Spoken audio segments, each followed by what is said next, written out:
Hello all, எல்லாருக்கும் வணக்கம். இன்றைக்கி இந்த வீடியோவில் நம்ம பார்க்க போகிறது நியூ இயருக்கு நான் பண்ண ப்ரிப்ரேஷன் கேக் ஒர்க்கை தான் உங்கள் கூட நான் ஷேர் பண்ணியிருக்கேன். இப்போது எங்கள் ஊரை பொறுத்த வரைக்கும் கொஞ்சம் வில்லேஜும் இல்லை, ரொம்ப டவுனும் இல்லை, ஒரு மீடியமான ஊர் தான். இந்த எங்கள் ஊரை பொறுத்த வரைக்கும் பிளாக் ஃபாரஸ்ட்டு தான் அதிகமாக எப்போவுமே சேல் ஆகும். நான் நியூ இயர்க்கு எப்போதுமே black forest and white forest cake மட்டும் ப்ரிப்பேர் பண்ணி வச்சுப்பேன். இந்த கிளிப்பு ஏன் இப்படி இருக்குதுன்னு பார்த்தீங்கன்னா, என் தம்பியை ஹெல்ப்புக்கு கூப்பிட்டதுக்கு அவன் இப்படி ஒரு வீடியோ எடுத்து வச்சுருக்கான். ஏற்கனவே ஒரு பேட்ச் நான் பண்ணி வச்சிட்டேன் பிளாக் ஃபாரஸ்ட்டு. இப்போ பண்ணுறது பார்த்திங்கன்னா ஒயிட் ஃபாரஸ்ட்டு. இது 2 கிலோ பேட்டர் நான் ப்ரிப்பேர் பண்ணேன்.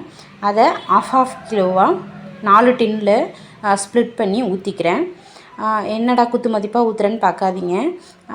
நமக்கு பண்ணி எக்ஸ்பீரியன்ஸ் இருக்கிறதுனால ஓரளவுக்கு எல்லாமே மேட்சாக இருக்கும். ஒரு 50-100 கிராம் கூட குறைய இருக்கலாம், அவ்வளோதான். நான் ஓடிஜியை ப்ரீ ஹீட் பண்ணிட்டேன். நம்மளோடது பஜாஜ் ஓடிஜி. இது 45 லிட்டர் கெப்பாசிட்டி. நம்மளோட ஓவன் ஏன் இப்படி இருக்குதுன்னு பார்க்காதீங்க. ஒரு 4-5 வருஷமாக இது நம்ம கூட பயணிச்சிட்ருக்கு. இது இல்லைன்னா எனக்கு ஒரு கை. இப்போ வரைக்கும் வந்த ஆர்டர்ஸ்க்கு எல்லாமே நான் ஸ்பாஞ்ச் ரெடி பண்ணி வச்சுட்டேன். இதுக்கப்புறம் க்ரம் கோட் பண்ணி ஃப்ரிட்ஜில் வைக்க வேண்டியதான். இனிமேல் நாளைக்கு ஆர்டர்ஸ் வர நம்ம ஸ்பாஞ்ச் ரெடி பண்ணி க்ரம் கோட் பண்ணி டெக்கரேஷன் பண்ண வேண்டியதான். நம்ம வீடியோவை புதுசாக பார்க்குறீங்கன்னா, நானும் புதுசாக தான் வீடியோ போட ஸ்டார்ட் பண்ணியிருக்கேன். எனக்கும் சப்போர்ட் பண்ணி சப்ஸ்கிரைப் பண்ணுங்கள். தேங்க்யூ.